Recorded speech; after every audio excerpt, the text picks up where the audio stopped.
It took me a long time to learn that safe rules in recovery aren't always as safe as you think. So a trigger warning for this video. This video is going to be discussing eating disorder recovery and disordered thinking patterns. If you watched my last videos about quasi-recovery or the messy middle, this one is basically the missing puzzle piece.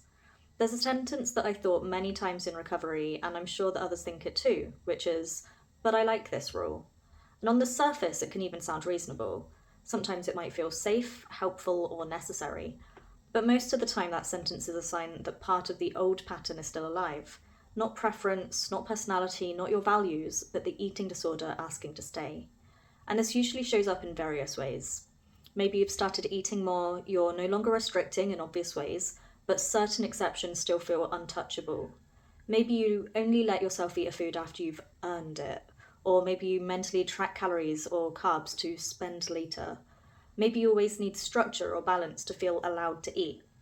And when someone, even your own mind, suggests challenging it, the reaction is defensive, like, "I like this rule, it helps me, I don't want to change this one."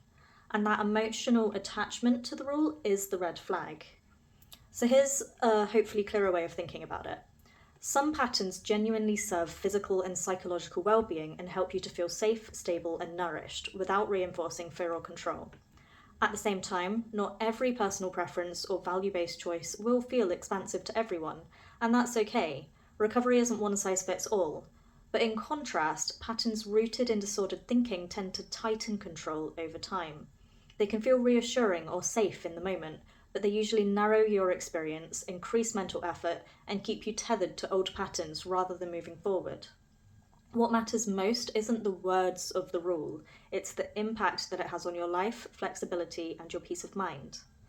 Imagine two people preparing lunch. One person chooses to include an enjoyable thing that they crave, not because they've earned it, but simply because they want it and it fits into their own nourishment plan. Their focus is on eating, enjoying, and then going on with their life. If there's someone in recovery, maybe they've included it to challenge themselves and to try to let go of their fear or rules around it. The other person insists they can only have that same food after a strict set of conditions, like after balancing every meal earlier in the day, or after saving up calories, or after more planning than they'd planned for the meal itself. The first person's experience expands their day. The second's shrink it into more rules and mental effort. That difference, does it broaden your life or limit it, is what distinguishes growth from control. Helpful recovery boundaries and rules might look like, I don't purge or restrict. I eat 3 meals a day. I include at least one enjoyable food each day. Patterns that hold you back might look like, I can have this cake only if I save up for it. I'll eat this food only after X. I can recover, but without eating these foods. And it can be especially confusing when people without eating disorders talk about rules around food or diets. Sometimes their language sounds very similar to how the eating disorder spoke, but the meaning and motivation behind it are very different. Because you have lived with disordered eating, even seemingly normal rules can trigger old patterns or relapse if they carry control, fear, or conditional safety.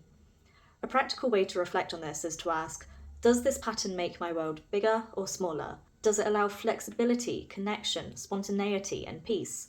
Or does it increase my mental noise, planning, and anxiety? But letting go of rigid patterns isn't unhealthy. It doesn't mean abandoning care or eating recklessly. It means building a way of relating to food and yourself where nourishment isn't a battleground and where your energy goes into living instead of managing. Recovery isn't linear. Sometimes you feel confident, sometimes uncertain, and that's okay. Discomfort can be a sign of growth, not failure, but what matters is curiosity, self-compassion, and gradual expansion of those freedoms. Your values don't require constant policing, but the eating disorder always does. You might not be in crisis anymore. You might feel proud of how controlled or balanced you are, and that can make the thought, I like this rule, feel reasonable.